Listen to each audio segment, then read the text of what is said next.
May 1st, 1991. Rickey Henderson stands on first base at Oakland Coliseum. The crowd is on its feet. Lou Brock's stolen base record, 938 steals, once thought untouchable, is about to fall. Rickey takes off. Slide. Safe. Stolen base 939. He pops up, rips the base out of the ground, holds it over his head, and declares, "Lou Brock was the symbol of great base stealing, but today, I am the greatest of all time." Arrogant? Maybe. But here's the thing. He was absolutely right. And that is why Rickey Henderson might be the most misunderstood legend in baseball history. Everyone focuses on the swagger, the third-person talk, the ego. But the guy who changed baseball forever? The man with records that will never be broken? He gets left out of the GOAT conversation. Until today. Let me ask you something. Could anyone in today's game steal 130 bases in one season? Could they lead off a game with a home run 81 times? Could they score 2,295 runs, more than anyone in baseball history? Not a chance. But Rickey? He did it while playing for 9 different teams over 25 years. While being called selfish, while being told he cared more about stats than winning, and he dominated through all of it. This isn't just a story about stolen bases. This is about a man who was so confident, so electric, so undeniably great that he forced baseball to play his game.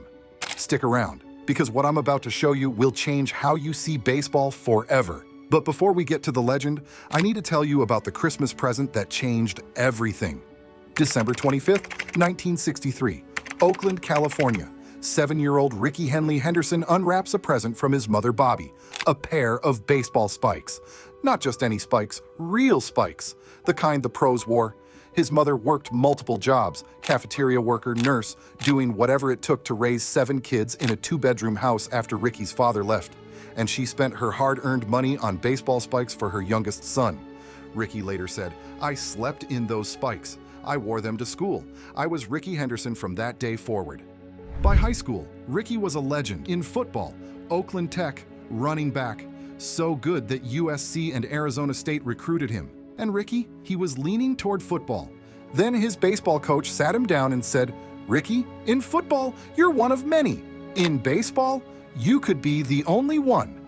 June 1976, the Oakland A's drafted Rickey Henderson in the 4th round. The baseball world had no idea what was about to hit them. Now, quick question for you. Drop a comment below. What's harder, stealing 130 bases in a season or hitting 70 home runs? Because what Rickey was about to do would rewrite the record books forever. Keep watching. 20 years old, Rickey makes it to the big leagues with the Oakland A's, and from day one, he was different. He'd stand in the batter's box in this exaggerated crouch, back bent, hands high, practically coiled like a spring. Pitchers thought it was a joke until Rickey started getting on base. And then, chaos. His first full season, 1980, 100 stolen bases, 100.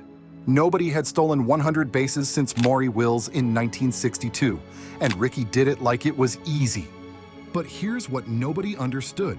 Rickey wasn't just fast. He was a student.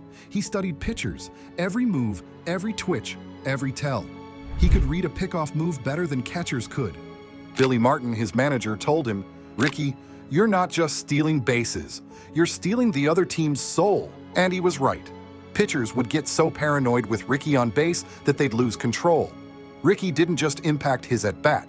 He impacted the entire game. But 1980 was just the warm-up, because what happened in 1982 would cement Rickey as something baseball had never seen before. Let me set the scene. Lou Brock's single-season stolen base record, 118 steals in 1974, considered untouchable, the pinnacle, the Mount Everest of speed. Rickey Henderson in spring training 1982. "I'm breaking that record this year. Not I'll try, not maybe." He told everyone he was going to do it. Billy Martin believed, though. He gave Rickey the green light. Anytime, any situation, any count. April and May. Rickey was a blur. 33 stolen bases in the first 2 months. He was on pace for 150. June. 32 more steals. Pitchers were throwing over to first 5, 6, 7 times per at-bat. Didn't matter. Rickey would still go. By the All-Star break, Rickey had 84 stolen bases. 84 in half a season. August 27, 1982, Milwaukee. Rickey steals 2 bases. That's 119 for the season. He'd broken Lou Brock's record with a month left to play. But here's what makes it legendary. Rickey didn't stop. By the end of the season, Rickey Henderson had stolen 130 bases. 130. To put that in perspective, only 4 players in baseball history have ever stolen 100 bases in a season. Rickey did 130. Nobody has come within 20 bases of that record since, in 43 years. It's not just a record, it's a monument, untouchable. And you know what else Rickey did in 1982? Hit .267 with 116 runs scored and a .398 on-base percentage. All while pitchers were so focused on keeping him off base that they were throwing him garbage. But Rickey's story isn't just about 1982, because what he did over the next 2 decades would prove that season wasn't a fluke. It was who he was. Keep watching, because Rickey's dominance was only getting started. After 1982, teams tried everything to stop Rickey. Pickoff moves, pitch-outs, step-offs, didn't matter.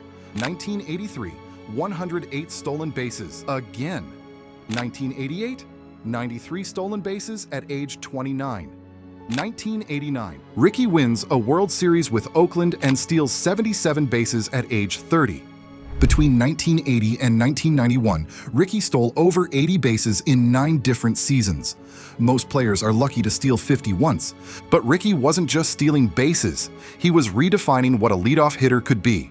Traditionally, leadoff hitters were small guys who bunted and slapped singles.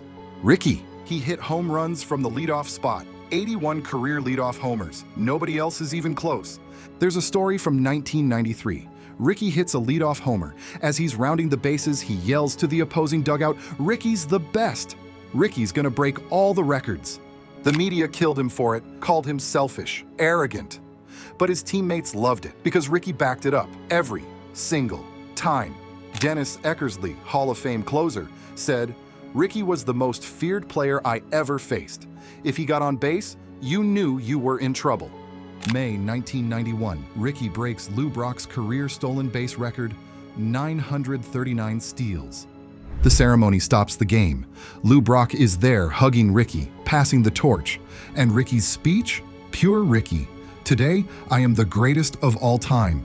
The media roasted him. But you know what? He was. And deep down, everyone knew it. By the time Rickey retired in 2003 at age 44, the numbers were absurd. 1,406 stolen bases. Not a record, a joke.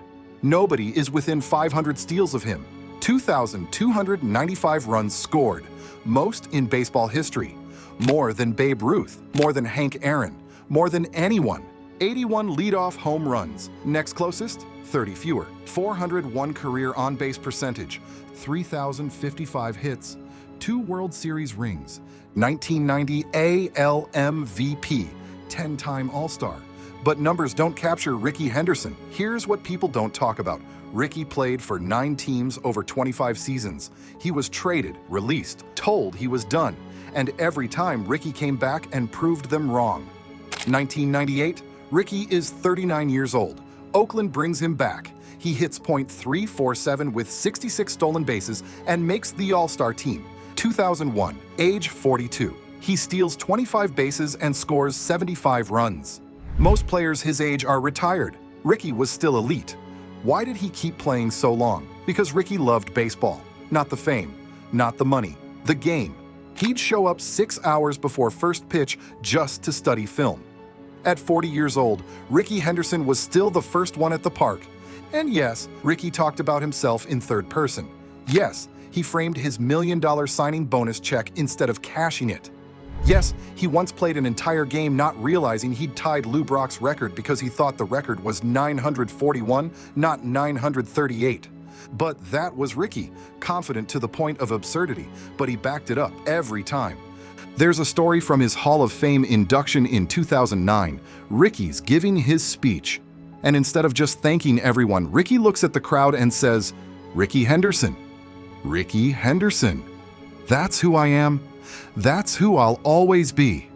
The crowd erupted because after 25 years, we finally understood. Rickey wasn't arrogant. He was honest. He was the greatest, and he knew it. Rickey Henderson passed away on December 20th, 2024 at age 65. The baseball world stopped. Tributes poured in from every corner of the sport because Rickey wasn't just a player, he was baseball's soul. So why will there never be another Rickey Henderson? Because modern baseball killed what made Rickey special.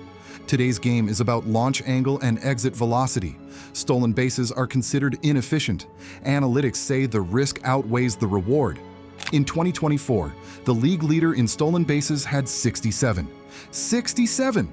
Rickey did that in half a season. Players today don't run because teams won't let them. One bad slide, one injury, and millions of dollars are gone. Rickey played with reckless abandon for 25 years because that's what greatness looked like. Rickey's 1,406 stolen bases? Untouchable. The active career leader right now isn't even halfway to Rickey's total. It's not just a record, it's a relic from a different era. But it's more than numbers. Rickey represented joy. He played every game like a kid on a sandlot. He talked trash. He showed emotion. He celebrated. He made baseball fun. Today's players are told to act professional. Don't show up the opponent. Don't celebrate too much. Rickey would have laughed at all of that. Rickey was himself unapologetically for 25 years, and the game was better for it. Mike Trout once said, "Rickey Henderson is the standard for leadoff hitters. We're all just trying to be a fraction of what he was." Billy Beane said, "If you could build the perfect baseball player, it would be Rickey Henderson." There's a photo of Rickey from 1991. He's holding Lou Brock's stolen base record above his head. That smile, that confidence, that pure, unfiltered belief in himself. That's how we should remember him. Not as a guy who talked in third person, but as a man who loved baseball so much that he played it on his terms, who refused to be anything less than the best. You can study his stats, you can watch the highlights, but you'll never truly understand what it was like to see Rickey Henderson on first base, to watch pitchers unravel, to see him take off and know he was going to be safe before he even slid. Today's players are incredible. They're faster, stronger, more athletic, but they'll never be Rickey Henderson because Rickey was built on Oakland streets and backyard dreams. He was built by belief, pure, unshakable, undeniable belief in himself. Rickey Henderson was the leadoff hitter, the standard, the king of stolen bases, baseball's most electric player, the man who changed the game just by stepping on first base. If Rickey's story lit a fire in you, if you're ready to celebrate legends who refuse to be ordinary, smash that subscribe button. Chronicles of the Game isn't just another sports channel. We're a movement. We're bringing back the stories that matter, the players who deserve to be immortalized. Rickey Henderson made us believe in confidence. Now it's our turn to make sure his legacy never gets stolen. Rickey says it best, and I'll see you in the next one.